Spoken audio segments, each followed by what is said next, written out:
Hello everyone and welcome back to TowerGate. It is TowerGate day number 706. 706, February 27th, 2019, Wednesday. Thank you so much for tuning in. Of course, on Wednesday, it's time to take out the trash and have some pasta. Now, some people are unhappy that I'm having pasta now on Wednesdays. They liked it better when I have chicken. But for now, I'm having pasta. But I may go back to chicken. I like chicken on Wednesday night. But right now, I'm having pasta on Wednesday night. So tonight I'll be having pasta and taking out the trash. So we have some things to cover today. So I got a bunch of typical things I write down from headline news, a couple important things I do want to get to. But before I do, I just wanted to offer just some off the top of my head commentary on the Trump-Kim summit that's happening in Vietnam and what may be going on here. And I want to offer a slightly different view than some of you may have heard. I'm not hearing too many other people or anyone really espouse the following opinion, so I'm going to go ahead and throw it out there. I'll probably take a beating for it to some extent, but I'm going to throw it out there anyway, just to give you my thoughts on the subject and what I think might be going on here. And it's something that might bother a lot of you, but it's something that some of you may cheer. I'm not really sure. I'll be certain to check the comments section on the video to see what people think about this. And again, this is just my opinion. I'm not saying this is what Trump is thinking, but I'm saying that this is a possibility that Trump is viewing the situation with North Korea in a different way. And so let me try to, it's kind of hard to get to this topic. There's a lot going on here. I don't want to get too wordy with it. But, okay, so Trump and Kim are meeting in Vietnam. And obviously the big issue that everyone is focused on is Kim and North Korea giving up nuclear weapons. This is where all the focus is. And I think the reason why for the mainstream media is they know that this is something that's very, very unlikely to happen. Therefore, fail. Did Trump get Kim to give up nuclear weapons? No. Fail. I think that that's why the narrative is being played this way. And I understand that, and I'm sure most of you do as well. But I think Trump is looking at a much bigger picture and a completely different game than most people are even considering. So I've considered it, and I want to toss something out here at you. So, first of all, the reason for the meeting. People are saying, why are they getting together? Is Trump going to announce, is Kim going to announce he's going to give up nuclear weapons? I don't believe that Kim's going to give up his nuclear weapons. I don't believe that North Korea is going to give up their nuclear weapons. I just don't believe that. I'm not aware of any country that achieved nuclear weapons status in the world, on the world stage, and then gave them up. Now, I'm aware of players who were developing nuclear weapons, who had a program but had not yet developed them, who gave up the program. Gaddafi in Libya would be one example. But what happened to Gaddafi in Libya? Well, Gaddafi, after 9/11, agreed to give up his nuclear weapons program. He agreed to cooperate with the Bush administration in helping them track down the terrorists. He also allowed the CIA to operate black sites for torturing people in Libya. And very good reason for that, because these ISIS and Al-Qaeda types were enemies of Gaddafi as well. But what happened to Gaddafi for all of his efforts to move in our directions? Remember, he paid the reparations to the families for the Lockerbie, Scotland bombing. He moved the Bush administration's way, gave up his nuclear weapons program, let them operate the black sites, helped them with intelligence to get these Al-Qaeda types. And what did he get for his what did he get for his offer? Well, what he got was murdered. And that was done by the rotten Reverend Clinton as Secretary of State when she convinced Obama that would be a good idea to essentially back this effort in Libya to depose Gaddafi. And of course that occurred, and of course he was filleted on the side of the road by a bunch of terrorists, friends of the rotten Reverend Clinton, no doubt. So Iran and North Korea were watching very closely, and now they see what happens when you agree to give up your nuclear weapons. So the disastrous foreign policy of the rotten Reverend Clinton and Obama has made Trump's job and future presidents' jobs much, much tougher when dealing with countries like North Korea and Iran. And in the case of Iran, they're still trying to develop nuclear weapons. But, you know, the same situation. I mean, if you look back in the 1960s, the Kennedy administration was opposed to Israel getting nuclear weapons. They refused to assist Israel to get nuclear weapons. But Israel went through France and the UK. And they also sent some spies into the U.S., and they had some of their people here. So between what they were able to steal from us and what they were able to get from France and the UK, they were able to develop their own nuclear weapons program, which we were opposed to. But we didn't go bomb Israel, did we? I don't believe we did. So it's a complex issue. But the bottom line is, countries generally do not give up their nuclear weapons. Once you join the nuclear club, you're in the club. And this generally keeps you from ending up like Gaddafi, or like possibly the Iranians may end up. So this is what's going on there. Now, taking that into consideration, let's move on to the here and now with what's going on with Trump and Kim and the North Korean negotiations. Okay, as I said, I don't believe that they're going to get North Korea to give up their nuclear weapons. And really, this issue is more probably a pressing issue to South Korea than it would be to us or anyone else, and possibly Japan as well. Because they're the two who would likely be the initial targets of a strike by North Korea. Although we would certainly be in the mix as well, probably. But we're so farther advanced than they are in our programs that it's likely that we could shoot down one of their nukes. Now, maybe we could provide this type of a system for South Korea. Maybe North Korea hangs on to their... I see a scenario where North Korea would hold on to their nuclear weapons, but they would agree to inspections, and we would also provide South Korea with some sort of a defensive missile system, to be an anti-missile system, to make them feel safer. And I see Japan maybe getting the same type of anti-missile system as well. Now, I mean, like I said, the major two players that would have to be okay with this would be South Korea and Japan. It really doesn't, I mean, what we think is, you know, what we think. But as far as South Korea and Japan are concerned, it's their own interest, and whether or not they would tolerate a nuclear North Korea. Now, obviously, North Korea has the nukes. They've been threatened to nuke both Japan and South Korea, but we've seen that the negotiations between South Korea and North Korea have gone forward, and Japan has been largely supportive of that. So that tells me that there is some degree of feeling within the Japanese and the South Koreans that they're at least willing to accept a nuclear-armed North Korea. Because if they weren't, they would not even be talking and doing the things that they're doing.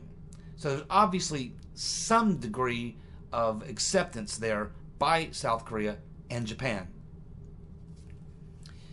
Now, why would they be willing to accept a nuclear North Korea? Well, the one scenario I can think of is that North Korea would no longer be considered an enemy.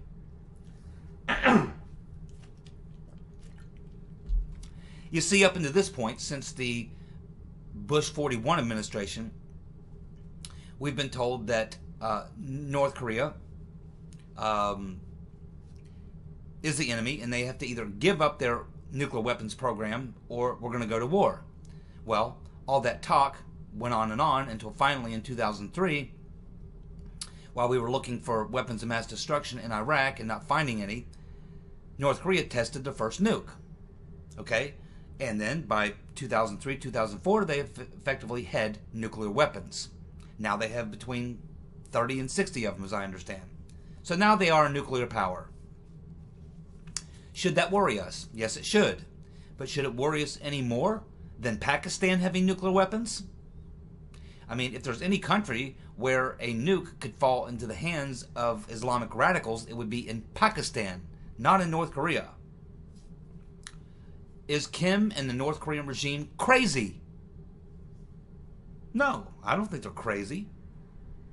Not in the sense that they're crazy enough to start launching nukes all over the place. I think they're smart enough to know that that's not a good idea, and I think that you get a lot of rhetoric out of North Korea, but I don't think that they're incompetent, and I don't think that Kim is crazy. I think he's perfectly sane. And I know the propaganda and all that's mostly intended for his citizens and South Korea and Japan. Okay, so we've now got this situation we've had since North Korea developed nuclear weapons, which is that we've had this two-choice rule. Either North Korea gives up their nuclear weapons or we go to war. Give up your weapons or we go to war.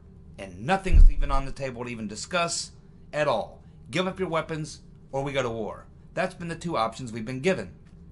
But I'm thinking that maybe Trump is looking at this in a different way.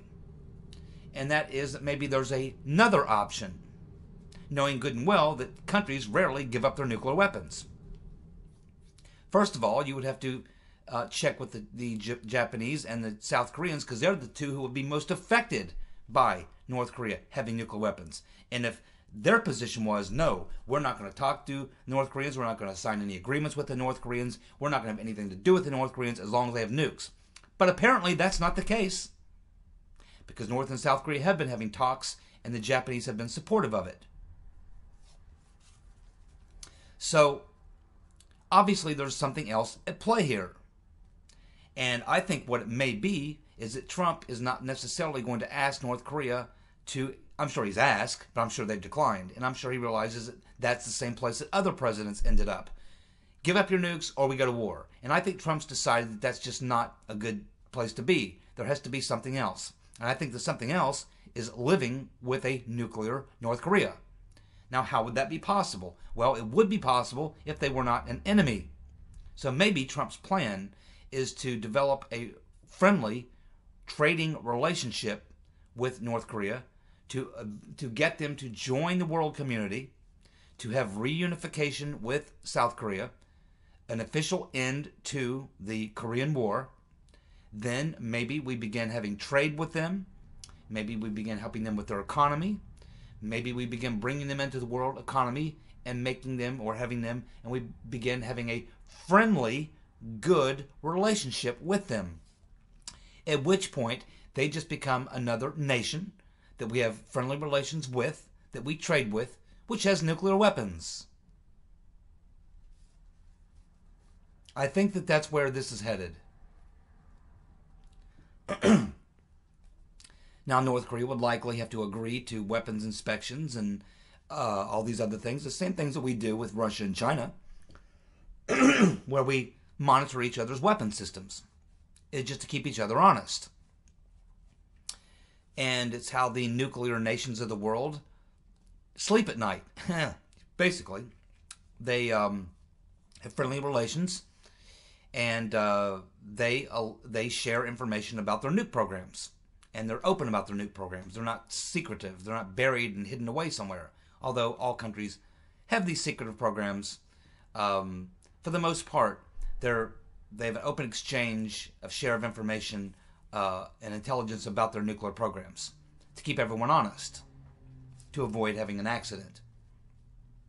So it's my opinion that while Trump cannot come out and say we're going to allow North Korea to keep their nuclear weapons, and again, that decision is not just the United States. So that's a decision that would have to be that South Korea and Japan would have to be comfortable with. But it appears that they are, because they're having these negotiations. So everybody's talking what will come out of the summit. Well, I'm 99% sure, I would be shocked to death if we find out that Kim's agreed to give up his nukes. I just don't think that's going to happen. I think what's most likely that we are going to see come out of this, and there'll be something that will come out of it, because two world leaders do not get together to say, uh-oh, sorry, we couldn't come up with anything. No, these things have all been worked out in advance. The summit's happening because there's been some agreement on something or a couple of things that is worth announcing to the world, hey, this is a big deal. And I think that probably the two things that we can expect that likely are to come out from the summit are, number one, an official end to the Korean War. They've been in a ceasefire since 1953. That was engineered by Eisenhower when he was president-elect. So They've been in a ceasefire since 1953. But for anything else to happen, the first thing that has to happen is that war must end. So I think that there's going to be an announcement that they're going to have an official signing ceremony and an official agreement for an end to the Korean War. Officially end it. And then from there, they move forward to open up relations between North and South Korea, meaning some sort of unification, people being able to freely move between the two Koreas, trade between them, commerce between them. But not just North and South Korea, but also, this is where the United States and Japan and maybe other countries come in, North Korea agreeing to open up to some degree to the world in terms of trade, commerce, and things and such. I think it's possible that Kim Jong-un would be willing to open up a little bit, open up his country a little bit. And I think he understands that what he's doing now is not sustainable. And ultimately, if he remains our enemy with a nuclear weapon, he probably is going to end up getting bombed at some point or nuked or whatever, taken out, or a bad war is going to happen. And no one really wants to see that happening, including him, and especially the South Koreans and the Chinese and the Russians. No one wants to see that. So I think that what we're looking at here is, again, Trump and his people are not going to come back from the summit and say, yeah, we're going to allow North Korea to keep their nukes. That's not going to be the big, bold headline. I think that they're going to avoid that position. I think what they're going to say is, well, that's a difficult issue, and we're continuing to work on it. And they'll continue to work on it. And eventually it will probably end up that what will happen is that North Korea will agree to inspections. They'll agree to being open with their nuclear weapons program. We will probably, to make South Korea and Japan feel better, we'll probably get North Korea to accept the fact that if you're going to keep your nukes, we're going to have to give Japan and South Korea an anti-missile system that could be a deterrent against your nuke if you launch. It'll be a defensive system that could knock down your missiles if you launch them. And also, there'll be our guarantee by the United States that if you ever launch against North Korea or Japan, that will be the same as launching against us. We'll consider that an act of war against us. So to create that situation, and then that takes care of the nuclear issue.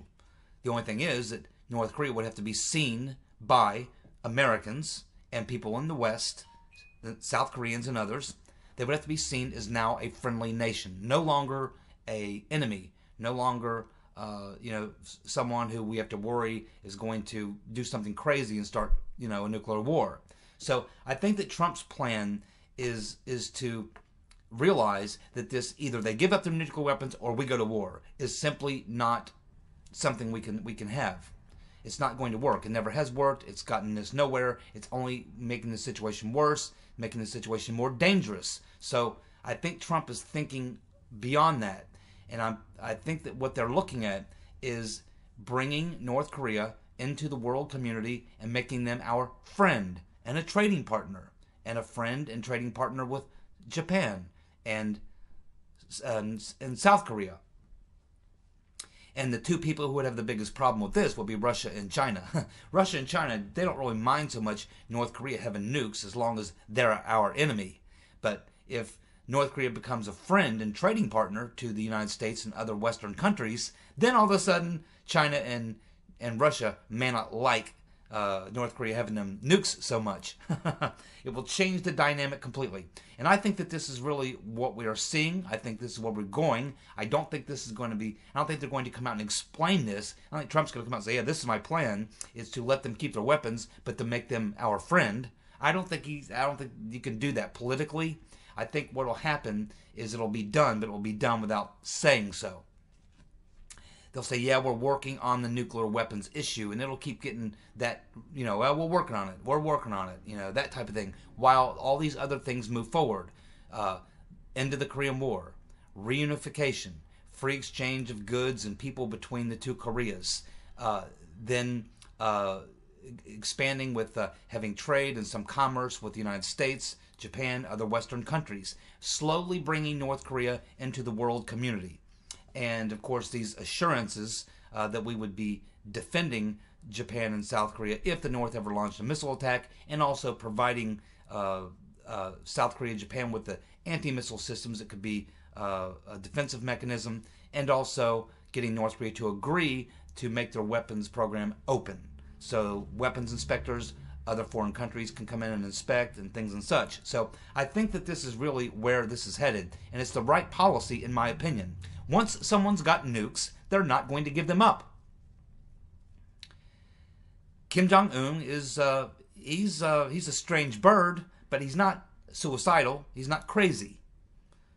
It doesn't appear that, and I think that that's what Trump has gotten out of meeting Kim Jong-un. He's now met the man.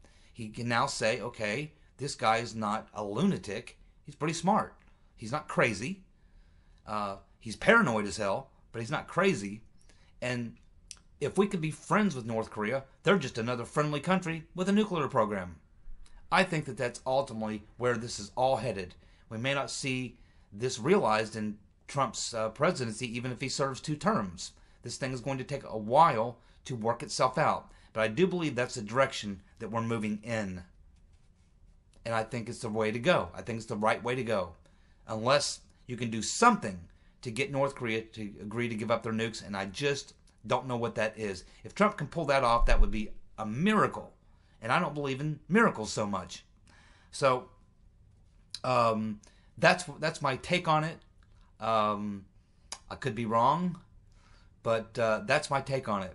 And I'll be interested to look in the comments section to see what you guys think about that. Now let's just hit a few items of things in the news, blow through the headlines here from today, what happened today, Tuesday, that are worth talking about. A lot of things happened today that are not worth talking about.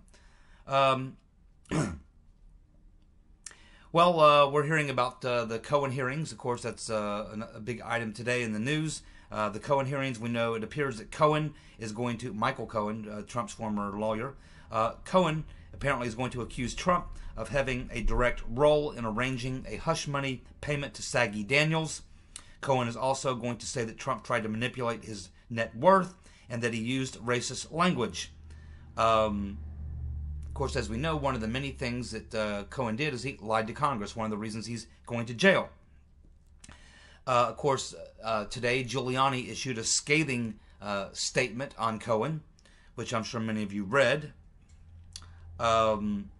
So this is just the Democrats, again, trying to use Cohen to get at Trump. Now, this is going to backfire like everything else that the Democrats do, because number one, Cohen is such a bad witness that no lawyer would ever bring Cohen into court as a witness. No prosecutor would bring him in a criminal case. No attorney would bring him in a civil case. No one would bring Cohen in to testify about anything because his credibility is shot to hell. Not unless you had 2 or 3 other corroborating witnesses, and he would just be one, but he would be your weakest witness. And if you had 2 or 3 good witnesses, why would you bring in Cohen? He probably hurts your case. So in other words, Cohen doesn't have a lot of credibility. And also, keep this in mind, the Democrats are going to try to use Cohen to bludgeon Trump. But keep in mind, there are Republicans who also will be asking questions, and my guess is they have investigated Cohen a bit, and they're probably loaded for bear. They're going to destroy Cohen. This is why I said a month ago when we first learned that he was going to go do this testimony, I said, he's crazy. He's crazy to go testify, regardless of what he says. Because, you know, I mean, he's going to be destroyed. Democrats might sit there and kiss his butt and let him talk and say all the things he's going to say, but the Republicans are going to fry his butt. I mean, they're just going to fry him. I mean, he's got a lot of problems. He's got a lot of issues. I mean, he's easy target. And you just know that Republicans are going to hire a couple investigators to dig into him, and they're going to find out all kinds of juicy things. And while he's sitting there trying to stick the digs into Trump on behalf of Democrats to maybe lessen his sentence or please Uncle Bob or Democrats or whatever, he's going to be getting skewered by Republicans. It's a loser for him, and I'm not sure why he's doing it. So we'll find out. But I predict that that's what's going to happen, is he's going to be skewered. His credibility is going to be shot to hell, and really very little that he says is going to be used. And if it was so credible, why didn't Uncle Bob use it to prosecute Trump? Because he's not a credible witness, and he has no proof of anything. Just his own opinion his own words, which largely are lies, we can assume. The timing of this, of course, shows you how despicable the Democrats are. Here you have the President of the United States engaged in one of the most important foreign policy summits meetings in the past probably 25 or 30 years. And what are they doing? They're trying to hurt the president at the time when you really need to be behind the president. This is much bigger than just a bunch of snotty-nosed, bratty little hateful Democrats trying to hurt Trump. This is much bigger. This is even bigger than anything dealing with U.S. foreign policy. This is an issue that affects the entire world. It's about how we're going to move forward with North Korea and avoid a nuclear war, which could draw the entire world into it. And this is really not the right time, but this is how the Democrats are. They don't care. They just don't care. They hate Trump so much that they're willing to do great harm to the country and to the world to pacify themselves at spewing some hate on Trump. They couldn't wait a week. No, they couldn't wait till next week. Got to do it today. Got to do it today. It's got to happen now. Got to happen now. Couldn't wait till after the summit's over. Nope, got to do it. And that just shows you the type of people we're dealing with. And I really hope that plenty of Americans are watching this and understand exactly what it is that they're looking at. And if that's true, and they understand what they're looking at, then the Democrats in 2020 will get spanked mercilessly, however you pronounce that word, mercilessly, something like that. Okay, let's move on to the next thing. Yes, let's go on. Let's actually stay on Cohen, because Matt Gaetz sent out an interesting tweet yesterday. He tweeted out to Michael Cohen, "Hey Michael, do your wife and father-in-law know about your girlfriends? Maybe tonight would be a good time for that chat. I wonder if she'll remain faithful when you're in prison. She's about to learn a lot." So in other words, this is a shot across the bow at Michael Cohen the night before his hearings, just to let him know, we've checked you out, brother, and we found out about all your girlfriends. Does your wife know? Does your father-in-law know? He's the one with all the money. Because tomorrow in them hearings, they're going to find out. So, as I just said, if Cohen thought he was just going to sit there and drop all sorts of garbage on Trump and not be seriously grilled by the other side, he's nuts. And he's finding out that Matt Gaetz and some Republicans have obviously are prepared for him. And he's probably going to regret, just as I said, he's going to regret that he ever agreed to do this. We have Joe Biden telling at an event, telling an interviewer that major Republican donors want to help him with his campaign to run against Trump in 2020. Sounds like he's running to me. So this is real simple. Biden is a front runner. Bernie Sanders is number 2. Ultimately, it's going to be either Sanders or Biden that's going to win the nomination, unless Biden decides not to jump in. But this makes it sound like he is going to jump in. He's out raising money. I think he is going to throw his hat in the ring. And if he does, that will probably sideline the rotten Reverend Clinton. She's probably trying to keep him out, and she's crazy enough to actually jump in there and challenge him. But you've got the far left-wing commies of the Democratic Party. They're going to go for Bernie. They're all in for Bernie. Everybody knows that. And so it's really who is going to be the person that's going to be able to challenge him on the corporate Democrat side. And there's only 2 people I can think of, and that would be Biden or the rotten Reverend. It's going to be one of those 2. If neither of those 2 are fill that role, then it will likely go to Eric Holder. But I think it's going to be coming down to certainly Bernie carrying the commie wing of the Democratic Party, and he'll be facing off in the nomination against the rotten Reverend, or most likely Joe Biden. It's possible that you could see Biden jump in there, and you could see Hillary throw her hat in the ring. It's very, very possible. But I think if Biden gets in, that probably means Hillary's been told she's locked out. Because I don't think the corporate Dems are going to split the resources between 2 people, between Clinton and Biden. Bernie is so much of a threat at this point that I think that they've got to find one horse, and they got to ride one horse, the strongest horse, to shut down Bernie. And if you try to ride 2 horses, it splits their vote. And the rotten Reverend's pretty unpopular. They gambled $1.2 billion on her in 2016 and lost. I think they might give the nod to Biden Rotten Reverend's not happy about that, but let's see what she does to manipulate things and whether or not she can overcome the corporate donors who probably don't want to see her face around there anymore. But never count out the Rotten Reverend Clinton. I assure you she wants to be in this race.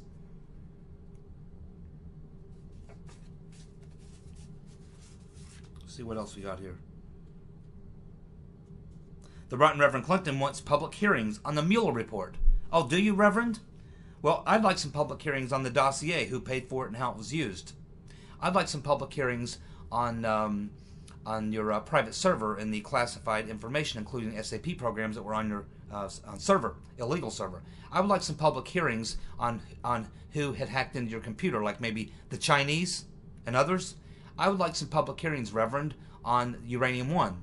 I would like some public hearings on the Clinton Foundation Pay for Play.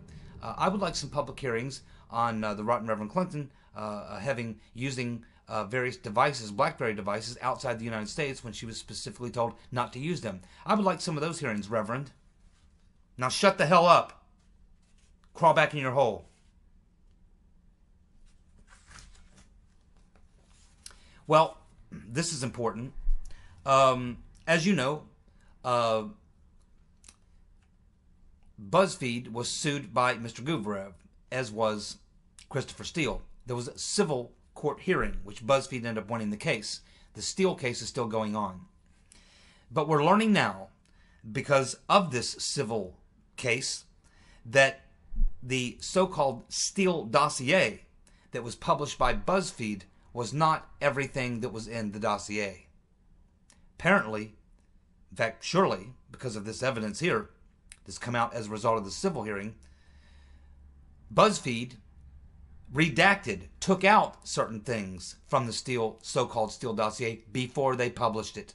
Why? Because they found that quite a few things in it were false, patently false, easily proven to be false. So they took them out. But the Steele Dossier so-called Steele Dossier that Steele passed along to the FBI and everybody else in town was not redacted, did not have this stuff taken out. So we're now learning what these things were that were in the so-called Steele Dossier, but BuzzFeed didn't publish them. They redacted them. But they were in the so-called Steele Dossier that the FBI and everyone else was looking at and using. And here are the things that we've learned. First of all, keep in mind, the main point of the Steele Dossier, so-called Steele Dossier, that was released by BuzzFeed, was that involves Michael Cohen, was that Michael Cohen supposedly went to Prague to meet with some Russians to arrange to make the payments as a part of the plot. Now, of course, that's never been proven, and that never been proven to be true. But there were some other things that were in the dossier that BuzzFeed redacted because they could easily prove very quickly that they were not true. But they were in the dossier, and the FBI knew it. The DOJ, everyone knew it. In other words, they knew there was a bunch of stuff in the dossier that was really, really wrong. But they carefully selected the stuff that they knew for a fact was wrong, which would seriously question the credibility of the dossier. They pushed it to the side, pretended it didn't exist, and focused on other things that really couldn't be proven. So the things that were taken out of the so-called Steele Dossier. The dossier said that Michael Cohen's wife was born in Russia. False. She was not born in Russia. That was taken out. The dossier said that Cohen's father-in-law was a property developer in Moscow. Wrong. That is false. It claimed that the father-in-law owned a property in Sochi. Wrong. He has never owned a property in Sochi and has never even been there. Of course, so those are the things that were taken out in relation to Michael Cohen. And of course, we know everything that was put in there about Carter Page was false. Everything that was in the dossier was pretty much false. The only thing that might be true, that is true actually, is that Trump went to had the Miss USA pageant in Russia. That's basically what's true in the dossier. Everything else is bullshit. But the fact that the FBI has been withholding this from us for all this time, it just shows that they knew that the dossier was full of garbage and false information. And the stuff that they knew could easily be proven false, they got rid of. So that they could go ahead and use it to get FISA warrants. More damaging information, which will later, hopefully, build the case for criminal prosecution against the perps. Thank you so much for tuning in. I'll be back tomorrow with more TowerGate. See ya. Bye.